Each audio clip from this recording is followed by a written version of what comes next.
Welcome to the Core of Success podcast. Entrepreneurship, success, health, life, big things are in your future. And now, your hosts, Sean and Mike.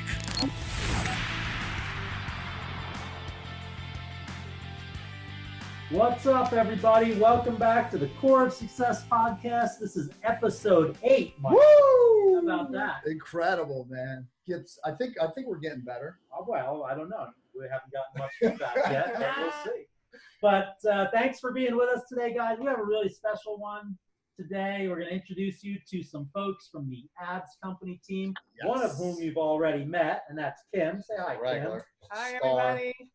Kim is back because she did so well last time.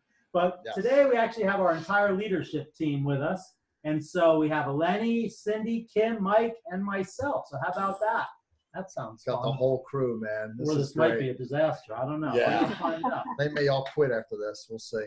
Yeah. So Cindy, why don't you introduce yourself?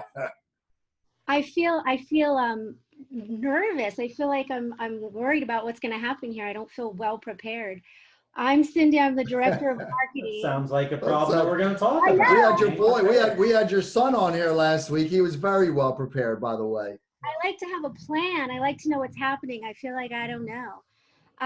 Yeah, I'm the director of marketing. I've been here for, it seems like forever, 4 years, 3 years.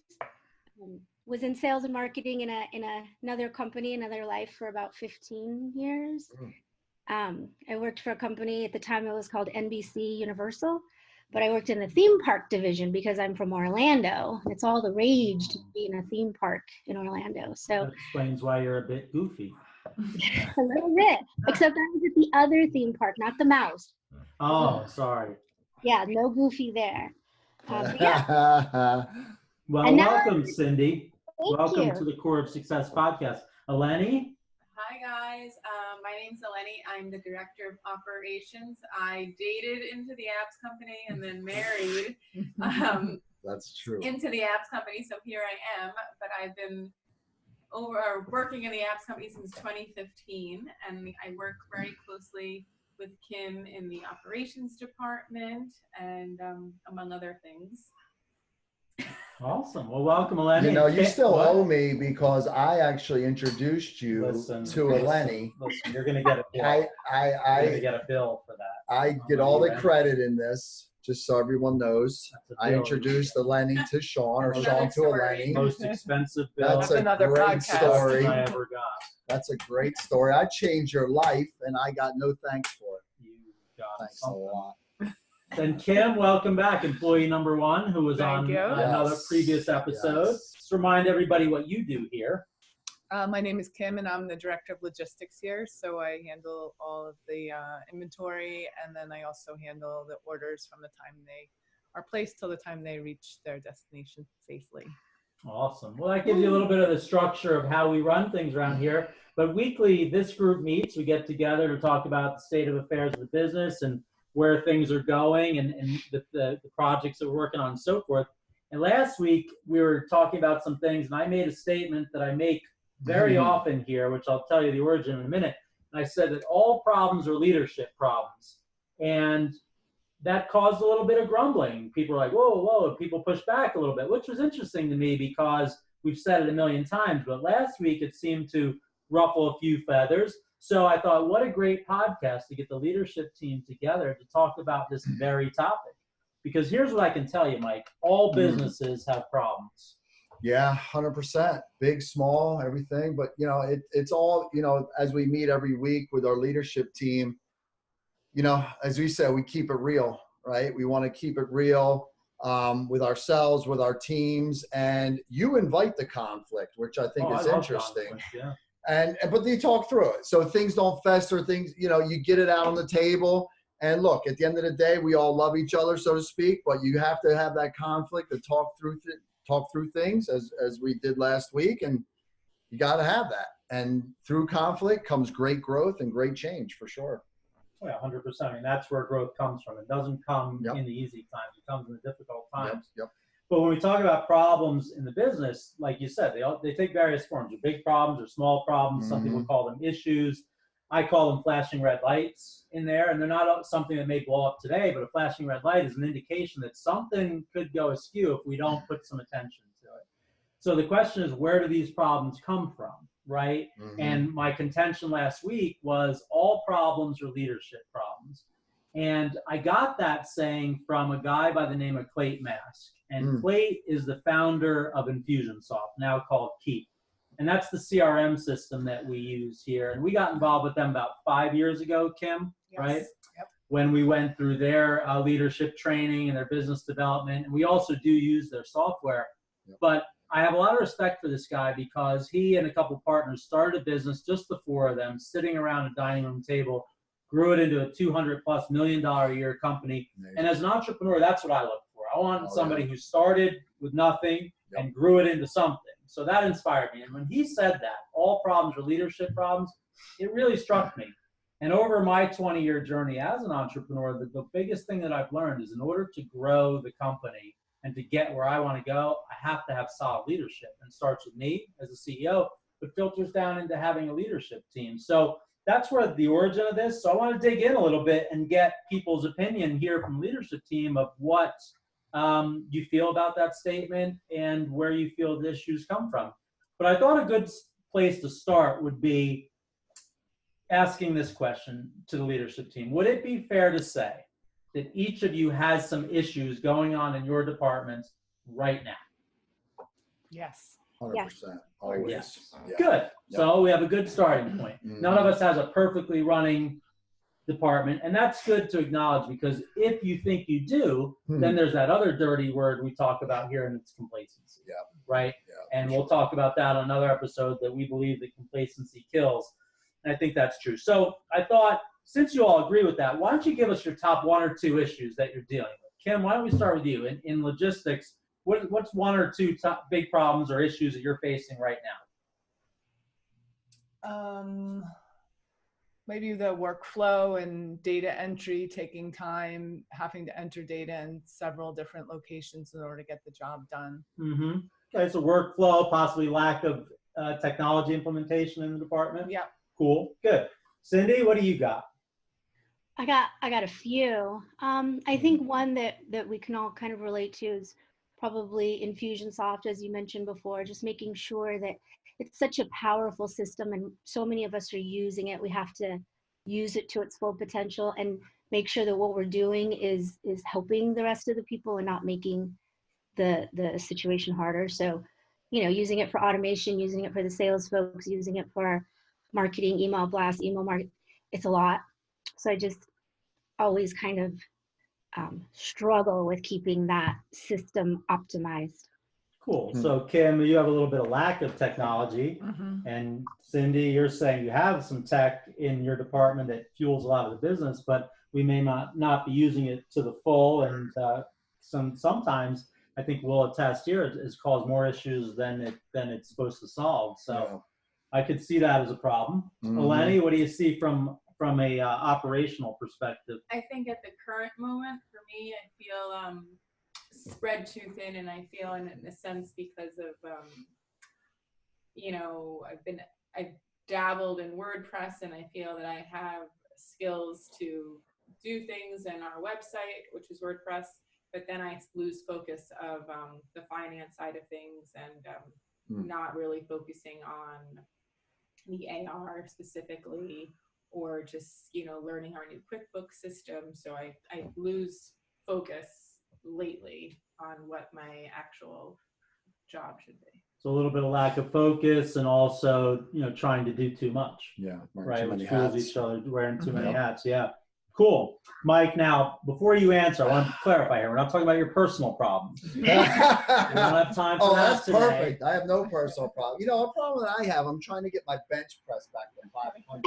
500? Is that what we're talking about? No, but that's interesting. You did 500? No, not even close. So. I actually did. I did 505 back when we were in college. Yeah, you spotted me, remember? No, I couldn't have that. Wow, Drop that you right were there there. just in case. I did 505 back in school. That's impressive. Thank you. Now I can do like 305, maybe. I think for the sales side, it's always bringing in new business.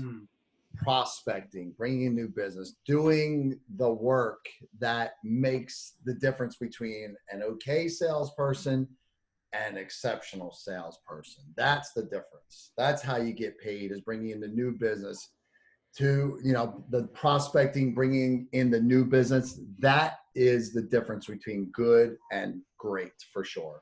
Okay, so it'd be a little bit of having your team focus on the right things. Yes. And doing the things that are going to bring that new business, as opposed to sitting back passively and waiting for it. Absolutely. Okay. Besides being an order taker, essentially. You're right. That happens too. And those are gifts when they come in, but sometimes then people think they're better than they are when that happens, right? Yeah. So those are some really good problems. And I would venture to say anybody listening to this as a business, if you think about the departments in your business, would probably relate to many of those, right? Not having the right tech, not using it properly, spreading yourselves too thin, and not having a team that's focused on the right activities to actually move the business forward. These are pretty common problems in a business, and ones that I would venture to say that we've addressed at some level, but they resurface, right? They resurface. Sure. Yeah. So thinking about those problems, what role would you guys say leadership plays in either creating those problems or in solving those problems? Who'd like to jump in there? Well, I'll just start. I think we sometimes create these problems when we don't really have a clear set of expectations, number one. And two is sometimes, like, especially with prospecting, what I've run into sometimes is that's the tough part of the business. You know, picking up, that's a straight cold call many times, picking up the phone. What do I say? What do I do? You know, as far as the role playing in that. So, you know, you have to be trained up on that. You have to feel comfortable. So I think as the leader, you know, that comes down to me. Are they comfortable? Do they know the standards that we're looking to do? And, you know, what's the approach and what's the technique where you feel somewhat confident to go in and do it? So I think that's definitely a leadership problem. As far as sometimes, look, you know, you got to be clear. You have to have those expectations, and you have to teach, for sure. Great. So two big leadership activities: setting expectation, making sure people understand them, and training, so that when they are engaged in these activities, they can actually be successful at them. So if you take a full leadership responsibility in those two areas, we'll talk in a minute, how would that affect the issue that you stated earlier, right? Would that have an effect on your people doing the right things and having the right focus? So Kim, you mentioned a little bit of workflow issue and, you know, lack of technology and so on in your department. What role would you say leadership plays in that? I think leadership. Or don't you believe that? No, I think leadership is where that's all going to happen. It's just a matter of carving out the time. There's just so many different possible avenues you could go down, you know what I mean? And to get all of your technology to talk to each other, it's just very time consuming. So you have to be able to, as a leadership team, find the right people to do the work and then carve out the time to do it, because everyone here is also a player or player coaches. So we don't have all day to do the research that's necessary to find the right technology. Yeah, I mean, those are great points. I think the leadership principles that you bring up are, number one, prioritization, right? What is the most important thing we can be doing to move toward our goals? And two, resources, right? A leader must be resourceful, because we talked last week with Kevin, the topic was FIO, figuring it out. And the very root of FIO is resourcefulness, right? It's not just trying to rely on everything that you know, because we all know a lot less than there is to know. So being resourceful, I think, is a great leadership principle that can help serve in that area. So Cindy, you mentioned the fact that you have some powerful tech in your area, but it's not always being used fully. So how do you feel leadership plays a role in that? Yeah, I think there's a lot of aspects to it. I kind of dovetails on what Mike was saying and what Kim was saying, because we're players as well. Let's just take Infusionsoft, for example. I have to be developing the team and leading the team and training the team on how to use this tool because it's so powerful. But I'm so often in it, in my day-to-day, using it for, you know, for my job as the player. You know, it's like I forget sometimes, wait, they don't know how to do this, or they should know how to do this because I've told them 87 times, but you know what? I must not be telling them the right way, because if it's, you know, something that I'm doing may not be resonating, or so I think there's different elements to that. You have to develop, you have to train, you have to listen. I can't, just an example, the other day, one of our team members was having a problem, and I have to get in there and I have to fix that for them because that's affecting their job. So I have to listen to what's not working for them. Just because it's the way that I set it up or the way Infusionsoft sets it up doesn't mean that that's the right way. So I think it's mostly a leadership issue, but we'll get to the other part later when I think, okay, well then also when does the team member take accountability? Sure. I think you made a powerful statement there, and you're cautious of not using this statement too much with your team, but it's I told them, and I think that's one of the biggest things that leaders have to avoid is I told them this. It doesn't matter how many times you told them. If they're not executing on it, there's a problem. And does it come back to training? Does it come back to accountability and expectation, or what is that? So I think that's really important. But Eleni, you mentioned the fact that you tend to jump in. You're someone who definitely, like Kevin, likes to FIO, figure things out. And that's a good thing, but it can also be a bad thing, which is I think what you're alluding to a little bit. Yeah, I definitely think, we all hear the word leadership, and you hear that, you hear the word lead, and everyone wants to lead their team and guide their team and always be available or a resource to their team. But I think that you create your own issues, because then you're not focusing or doing the work that you need to do, because everyone comes to you and you again want to lead them and be available and answer their questions, because maybe you weren't clear the first time, the second time, or the third time. But to Cindy's point, then I think then you start to wonder about the team member that you're having to deal with on a constant basis, maybe about the same issue over and over, or you feel like you can't figure out what words to use to communicate to them in order to get the job done without just doing it yourself. And then you're figuring it out, and maybe you learned something, but you can move on from it, but maybe your team member can't take that information and flourish and go beyond that. So I think that's what becomes a struggle for me, and I'm sure for everyone else too, as you're exploring and figuring things out. I think what Eleni's saying too brings up a good point. And one of the things about leaders is we look at is, are they in the right seat on the bus, right? So if you're continuing, that's kind of what I look at. If I'm telling somebody, and there's that word telling, but if we're teaching and we're training and the person's just not getting it, or you're just not seeing it, or you don't see an opportunity for them to really flourish and win, then you know what? As a leader, you have to look at that too and say, maybe they're just not on the right seat in the organization, or maybe, as we say, they're just not going to be for us, and we have to love them right out the door here too. So I think it goes back to, there's times where you can train, set the expectations, but once you go down that path, if they're not getting it, then as a leader, you also have to make that decision too, for sure. And then I think also, you want to see that person succeed. Absolutely. So then I think you can easily cross into the micromanaging aspect of things, and you don't want that. You want there to be a healthy balance. But when you know that a person may need extra assistance, you may be more,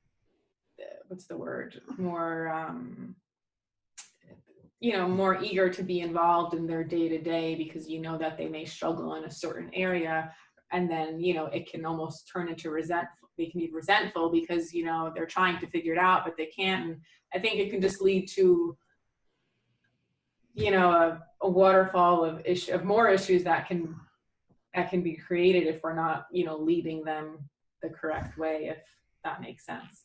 So at this point of this discussion, would it be fair to say that in all the issues you brought up, leadership definitely plays an aspect? 100%. Of course. All day long. So when it comes down, you guys are alluding to something that is super important, and that's the word accountability, right? Something we talk a lot about here at the Abs Company is people must be accountable to the results that they are tasked with achieving, right? One of our core values is we believe that hard work pays off and produces results that matter. And the key phrase there is results matter, right? Nobody cares about the hard work if you're not getting the results. But that's where accountability comes in. So give me your thoughts on that, because you guys are saying, well, I need to train them and this and that, but at which point does it switch over and say, okay, well, you also need to be accountable, John.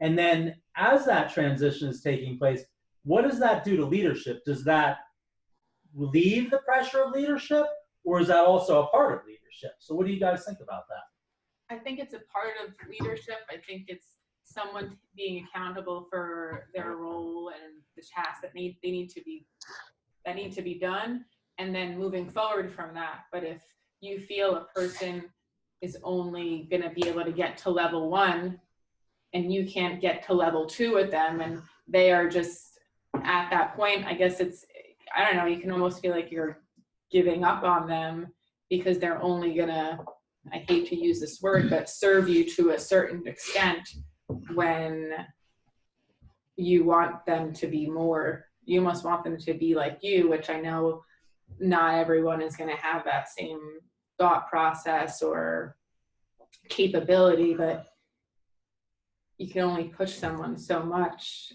without.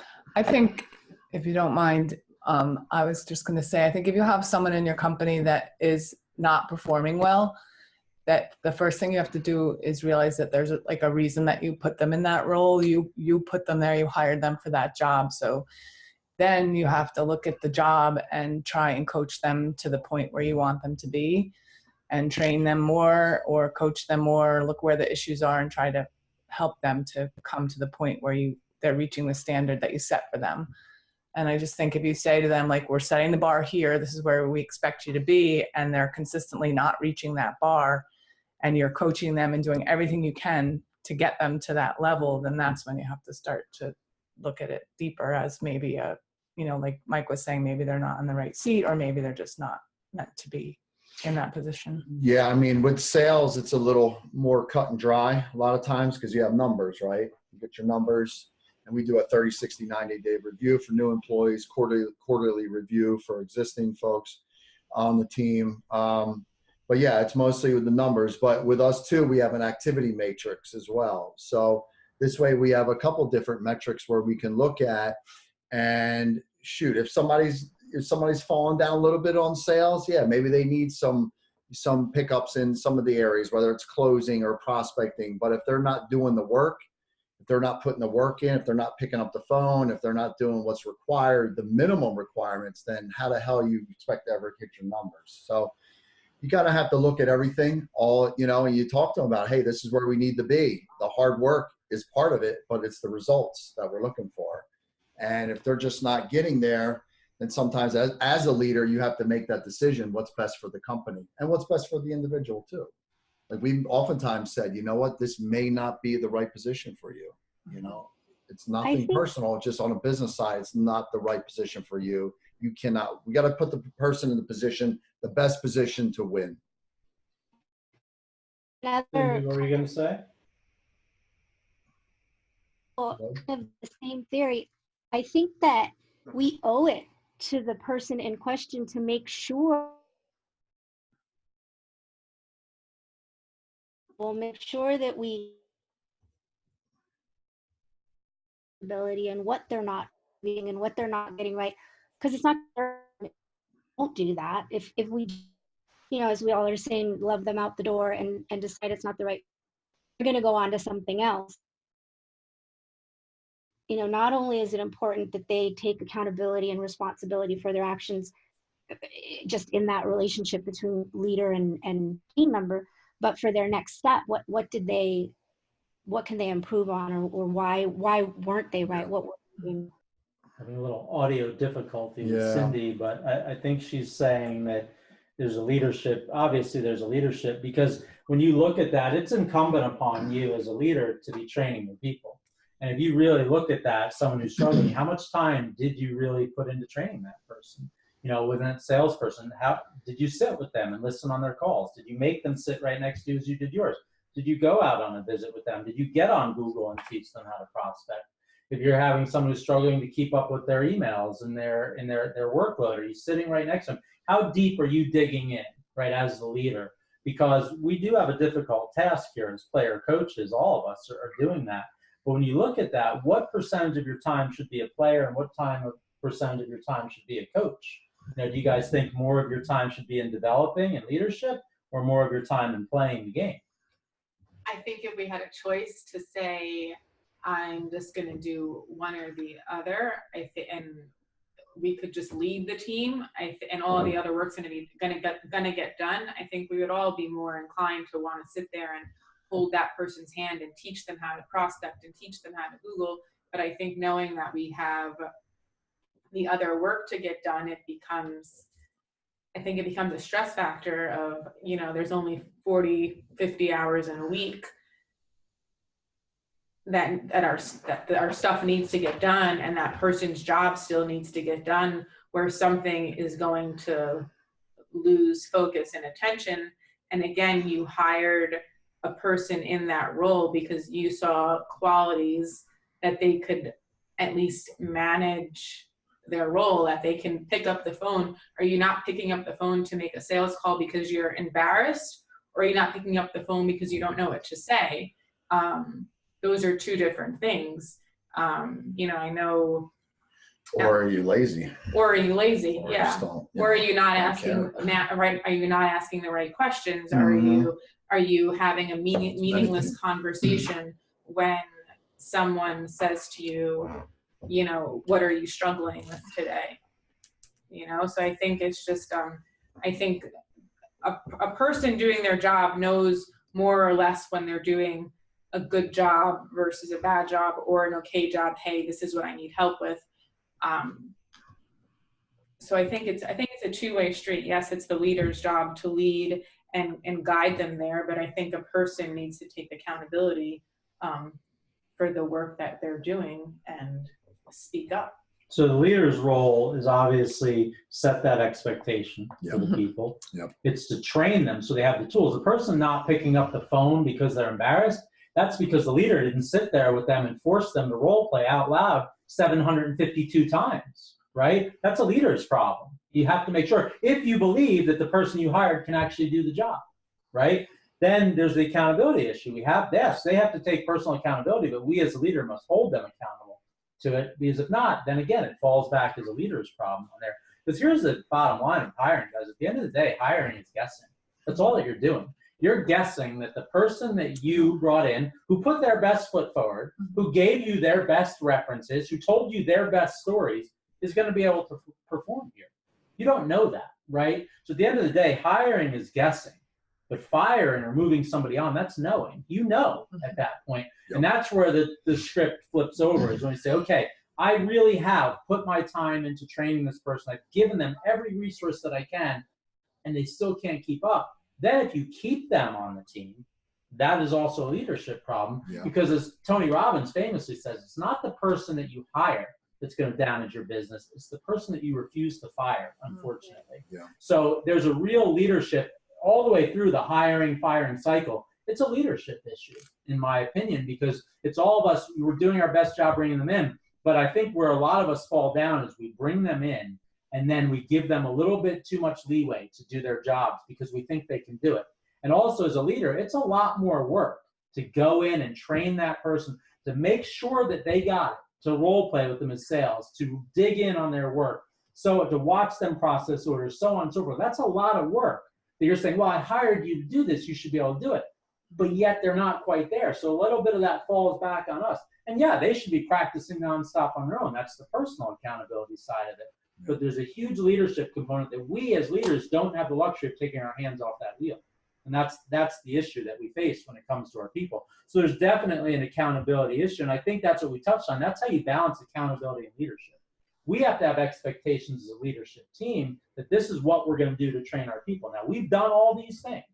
This person still isn't getting it. Right, now we have to start having different conversations because we can't let it go on. And I think if you read Jocko Willink's book, The Dichotomy of Leadership, where he says there's always a give and take in all of these things, where he says the time that you have to let somebody leave your team or move them on from your team is the point at which all the time you're investing in them is taking away from the other people on your team. Because if you can't fully develop those people, and in our cases, be that player coach that we need to be as well, then it's time to move that person on from the team. And I think that's a great way to look at it. But the onus really falls back on the leader throughout the whole thing to whether keep them, train them more, or move them on from the team.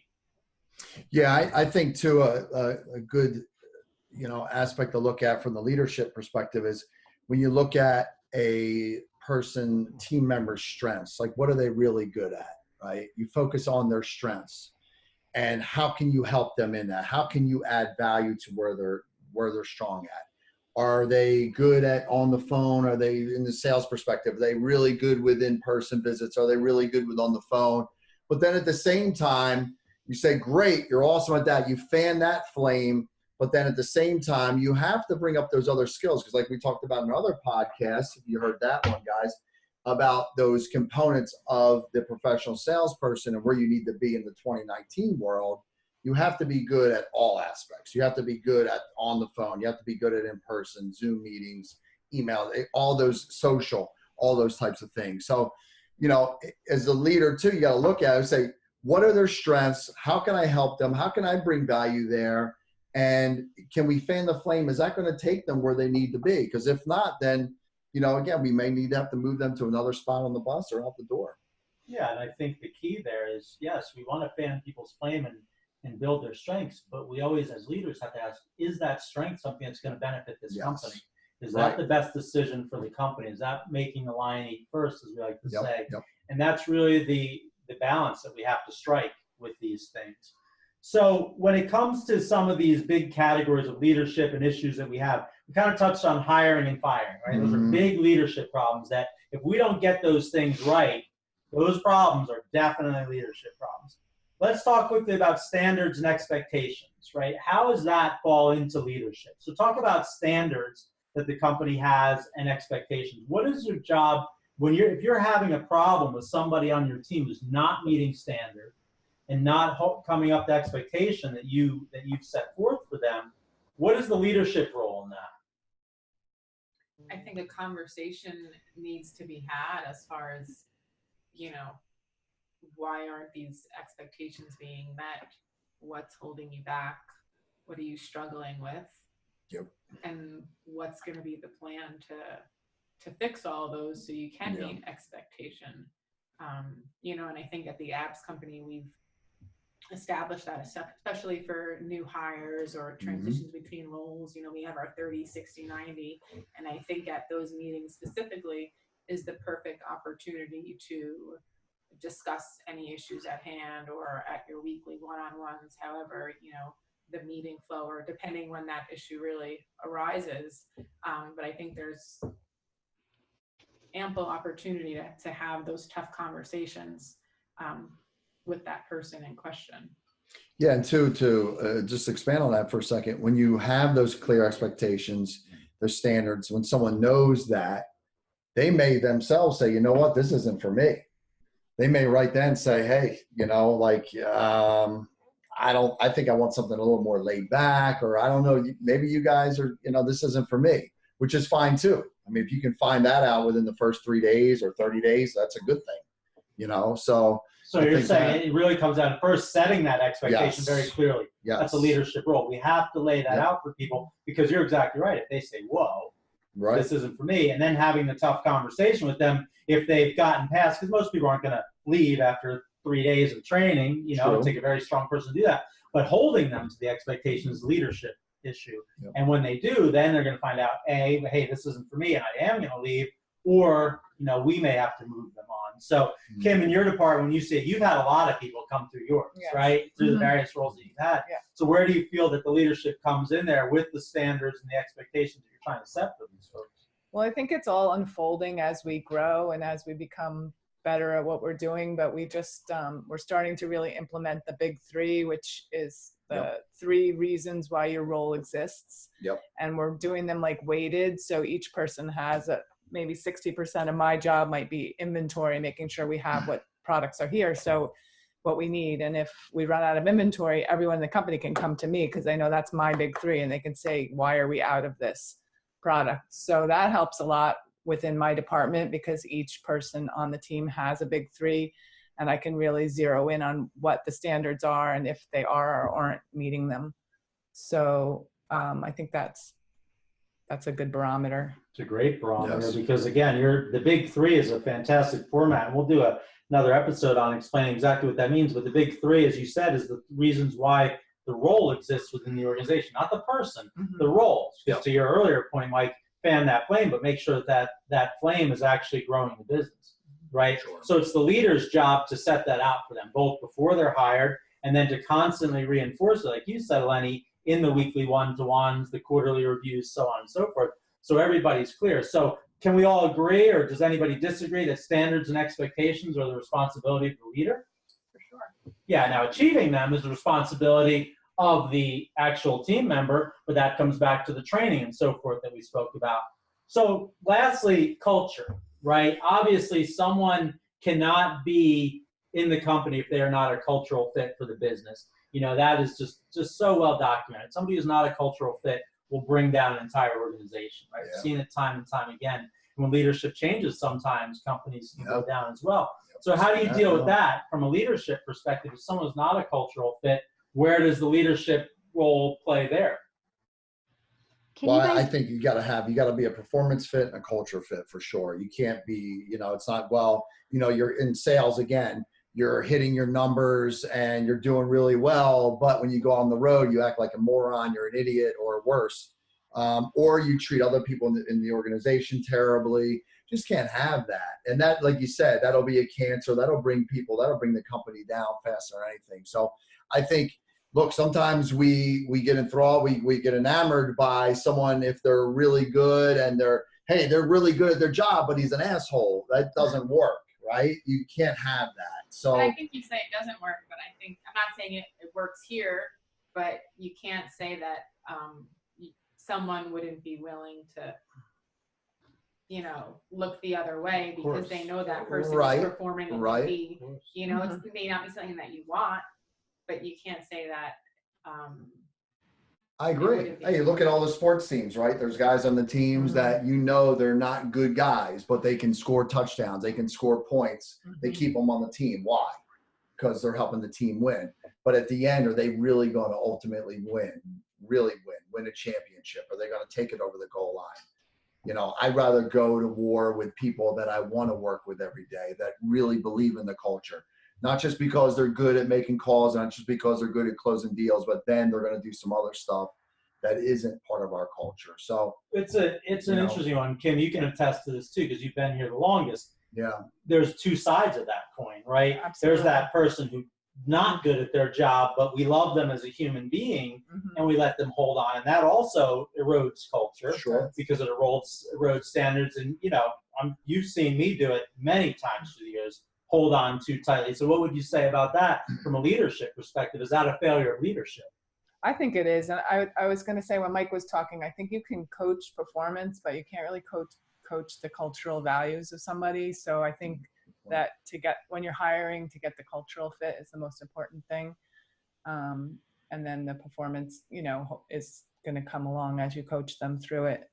And what was your question? Yeah, I mean, you see, it's a failure of leadership. Oh, right? yeah. To let someone either be really good at performance, but culturally they're not right. And the converse as well. They're just a good person. You love them, but they're not. Either way, they're both a problem. Yeah. So people not upholding our culture. Remember, we did a whole episode on this culture. What is culture? Culture is the core values. It defines how you behave here within the organization, and they're non-negotiable. Right? If you are not a cultural fit here, and it's not just performance. It's if you're someone who doesn't lead with gratitude, if you're someone who doesn't believe in giving back, if you're someone who is afraid to fail because you won't take risks. Yeah. Those are all things that are not a cultural fit here. If you let that person stay, and everybody's guilty of it. We all have heard the saying, hire slow, fire quick. Let me tell you something. Nobody does that. Nobody. It sounds good. It's a nice thing to put on the wall somewhere. But the reality is we're dealing with people, and that's a problem, right? And it's a good problem because we're humans and we're empathetic and we're all those things.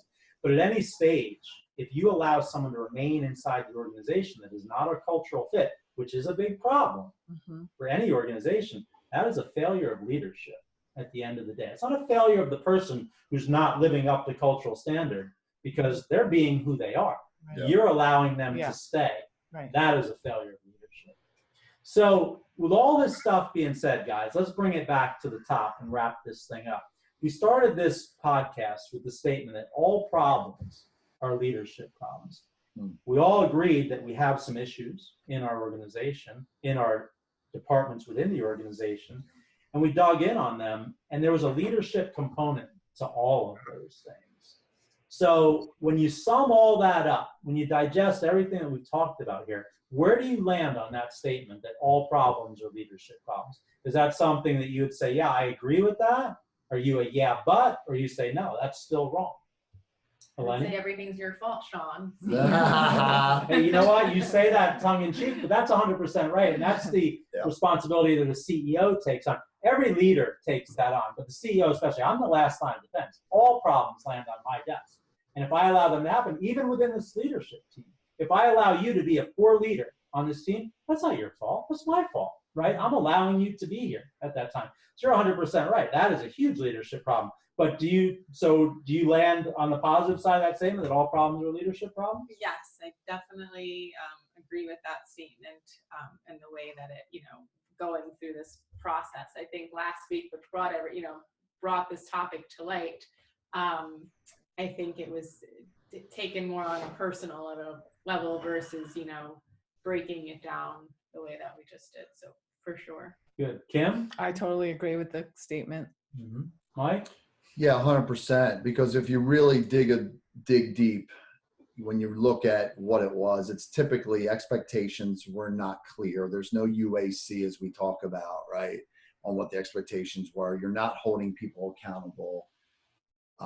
So it definitely comes back to the leadership part of it. And then to your point earlier, if they're not hitting those standards and expectations, then what's the next step? Do you have a system in place for what the next step is? Yeah, we are in no way excusing personal accountability here. Guys. Absolutely not. Right. We're in that. But when that falters, people are not holding themselves accountable, not meeting standards, we allow it. That's where it falls back to leadership again, and leadership being the problem. Cindy, are you still with us there? I'm here, but I don't know if you guys can hear me. Now we can hear you. Yeah. So where do you land on this? Because you were the biggest naysayer last week, and you're, that's not true. I don't know if I was a now we've gone through this. I don't think I was a naysayer. I completely agree. I actually agreed back then, too. Oh. I just wanted to make the We point. didn't even need to do the podcast. I just thought it was important to make the point that the team member needs to be accountable, and we're all saying the same. That's all. Good point. And it's a very well made point. And the fact of the matter is that everybody on the team is a leader. You're a leader of yourself. So yes, you need to be accountable. And that further reinforces the statement that if you're not accountable to yourself, it's a leadership problem. It's a leadership of yourself, it's a leadership of your team leader, and ultimately me as the CEO. So guys, I think this was a great discussion. And I think it refocuses us as leaders to what we really need to be doing. And we brought up some other interesting points that I'd like to do this again. I really want to dig in on this player coach aspect, which is a unique challenge for big business, but in small business, this is something that's very regular. And you all have some great insights on how to handle that. So thanks everybody for being with us. Thank you to the leadership team, first and foremost, for all that you do, but in being here. And remember guys, the core of success is you. Big things.